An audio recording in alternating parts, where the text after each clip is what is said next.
Your EKKO is equipped with a Truma AquaGo Comfort Plus water heater. Now this is an on-demand water heater, so it doesn't have a tank of water it keeps hot. And it's a water heater without end. It'll keep making hot water as long as you keep using it and have propane. This is the exterior of the unit, and there's only a couple things we need to do out here. So to open this cover, you turn this knob from close to this open position, then lift up slightly on the cover, and then it just sort of hinges down on these straps. That's great. Now there is a power switch for the Truma AquaGo out here. And so if for some reason you find your Truma's not working, this is maybe something you want to check and make sure it's to either of these on positions. And also, if you want to winterize or drain the water heater or decalcify the water heater, you'll need to be using this drain lever over here, but we're not doing that now. The rest of what we need to do for the Truma AquaGo happens inside, so let's go on in.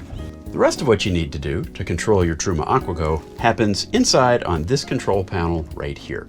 Now this is the same control panel that's used by the Truma VarioHeat. They're integrated like that. So let's say you want some hot water. First thing you're going to do is you're going to come to the control panel and you're going to hit the center button. Just push in like that. It'll light up, and then you're going to rotate this knob until this icon starts blinking, and it looks like kind of a thermometer dipped into some water. That's the water heater. Press it again, and it's going to show you that right now my water heater is off. If I turn it once, it sets the water heater to eco mode. So let's talk about eco mode. This is going to operate like any tankless water heater you may have seen before.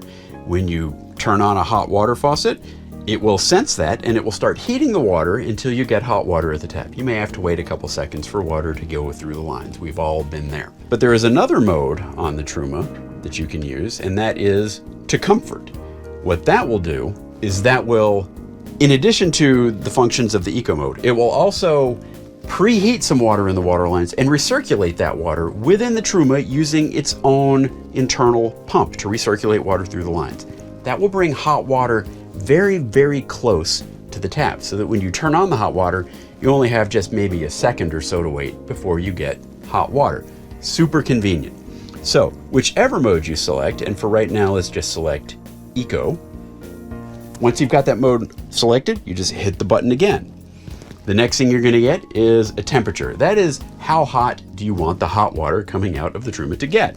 And you can take it 120 as the max, or you can scale it down. So, and here's a tip. Rather than mix hot and cold water in a shower, why don't you just set this to exactly the temperature you want, and when you've got that temperature, you press the button again, and then it will just kind of back out of that screen, and that's what you've got. So now you should see an icon here on the top that says, in this case, Eco. That lets you know that the Truma water heater is active. Now you could just leave that on in Eco mode or even in comfort mode, and it would keep the water hot and ready for you when you needed it. If you want to turn it off, say for travel or for storage or just because you don't want to potentially heat water, you just press the button on the control panel again, turn the knob to get to the little blinky thermometer in the bath water icon, press the button again, and then just turn the knob counterclockwise until you see off, and then press again to select. And that's turning it off.